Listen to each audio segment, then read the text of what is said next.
الحمدللہ رب العالمین والصلاة والسلام علی اشرف الانبیاء والمرسلین نبینا محمد وعلی آلہ وصحبہ اجمعین۔ بھائیو، نبی اکرم صلی اللہ علیہ وسلم کو اپنی امت سے کتنا زیادہ پیار ہے، اس بات کو لفظوں میں بیان نہیں کیا جا سکتا۔ میرا اس بات پر مکمل ایمان ہے اور آپ کا بھی ایمان ہونا چاہیے کہ امت کی ساری مائیں مل جائیں، سارے باپوں کی شفقت مل جائے۔ جو محبت امت کے لیے نبی اکرم صلی اللہ علیہ وسلم کے سینہ مبارک میں ہے، وہ ہمارے ماں باپ کے دل میں بھی نہیں ہے، اور اس بات کی گواہی قرآن بھی دے رہا ہے۔ سورہ توبہ کو پڑھیں، آخری رکوع، اللہ تعالیٰ کیا ارشاد فرما رہے ہیں؟ لَقَدْ جَاءَكُمْ رَسُولٌ مِّنْ أَنفُسِكُمْ عَزِيزٌ عَلَيْهِ مَا عَنِتُّمْ حَرِيصٌ عَلَيْكُمْ بِالْمُؤْمِنِينَ رَءُوفٌ رَحِيمٌ۔ اللہ اکبر۔ اللہ تعالیٰ فرماتے ہیں کس امت سے؟ امت محمد صلی اللہ علیہ وسلم سے خطاب فرما رہے ہیں، دیکھو تم لوگوں کے پاس ایک رسول آیا ہے جو تم ہی میں سے ہے، تمہارا نقصان میں پڑنا اس پر گراں ہے، اس پر شاک ہے، تمہاری فلاح کا وہ حریص ہے، ایمان لانے والوں کے لیے وہ شفیق اور رحیم ہے۔ اللہ اکبر۔ غور فرمائیں بھائیو، غور فرمائیں، حضور اپنی امت سے کتنا پیار فرماتے ہیں، شفقت اور رحمت کی بنیاد پر کتنا پیار کرتے ہیں، اس کی انتہا ہے۔ اللہ کو اپنی کتاب میں رؤوف الرحیم بیان فرمانا پڑا، اتنی محبت کرنے والا آپ صلی اللہ علیہ وسلم اپنی امت سے اتنی محبت فرماتے ہیں۔ لیکن پھر کیا بات ہے، یہی جو نبی اپنی امت سے اتنی پیار کرنے والا ہے، اتنی محبت کرنے والا ہے،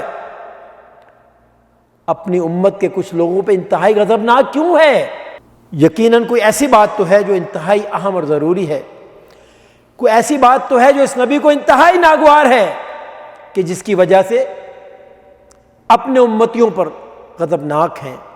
امام بخاری رحمہ اللہ تعالیٰ اپنی کتاب صحیح میں نقل کرتے ہیں کہ آپ صلی اللہ علیہ وسلم اپنے امتیوں پہ غضبناک کیوں ہیں۔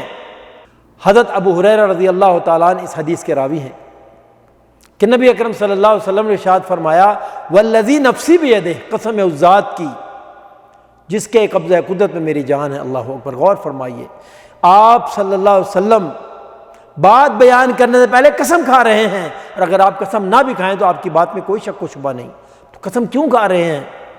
علماء فرماتے ہیں کہ آپ نے قسم اس لیے کھائی کہ بات کی اہمیت کو امت پر واضح فرما دے کہ بات معمولی نہیں، بڑی ضروری، بڑی توجہ طلب ہے۔ اور آگے کیا ارشاد فرمایا کہ میں نے اس بات کا پختہ ارادہ کر لیا ہے، کس بات کا؟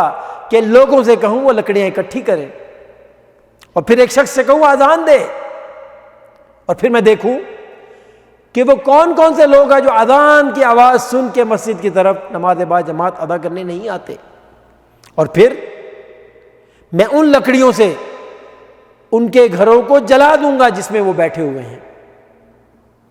آپ نے پختہ ارادہ کیا، لیکن پھر آپ اپنے اس ارادے سے باز رہے۔ خود ہی فرماتے ہیں کیوں؟ اس لیے کہ ان گھروں میں معصوم بچے اور عورتیں بھی تھیں جن پر نماز با جماعت فرض نہیں ہے۔ کتنی اہم بات ہے میرے بھائیوں، نماز با جماعت مسجد میں ادا کرنا، اور خاص طور پہ اگر کوئی شخص اذان کی آواز سنتا ہے تو اس کے لیے ضروری ہو جاتا ہے کہ وہ مسجد میں جا کے نماز ادا کرے۔ صحابہ کیا کرتے تھے؟ کتنے ہی واقعات ہیں۔ آپ صلی اللہ علیہ وسلم کے بعد مدینے میں ایک سے زیادہ مساجد تھیں، اگر ایک مسجد میں نماز ختم ہو جاتی تو وہیں کھڑے ہو کر اکیلے نماز نہیں پڑھتے، انفرادی نماز نہیں پڑھتے، بلکہ بھاگتے دوسری مسجد کی طرف کہ شاید ہمیں وہاں جماعت مل جائے، پھر تیسری مسجد کی طرف بھاگتے کہ شاید وہاں جماعت مل جائے۔ اہتمام کرتے تھے کیونکہ اس کی قدر و قیمت وہ جانتے تھے۔ اللہ تعالی ہمیں بھی اس کی بہت زیادہ توفیق عطا فرمائے۔ وآخر دعوانا الحمدللہ رب العالمین۔